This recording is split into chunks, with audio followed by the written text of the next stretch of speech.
In this video, we are provided with a string, and we are to return the whole string, except that the last two characters are swapped. So we're going to start off with if the length of the string, str.length,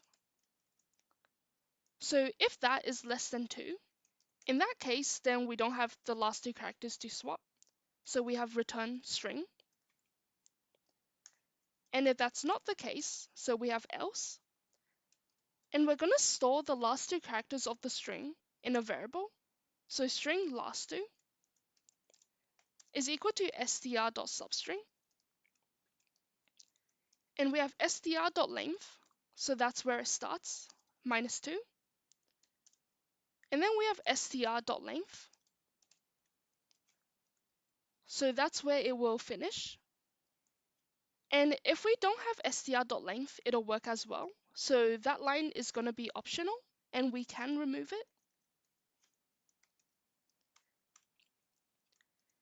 Next, we're going to swap those two characters. So string swap is equal to lastTwo dot charAt, and then plus. So we have these quotation marks, which converts the characters into strings, and then plus lastTwo dot charAt. So at the moment, we've stored the last two characters of the string in the variable named lastTwo. So we have two characters at the moment, and the first character starts with an index of 0, and the second character has an index of 1. So now we're going to swap those two indexes. So this is going to be a 1, and then this is going to be a 0. And then we're going to have return str.substring,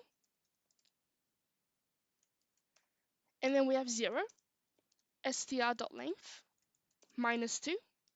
So that's all of the characters before the last two characters. And then we're going to plus swap.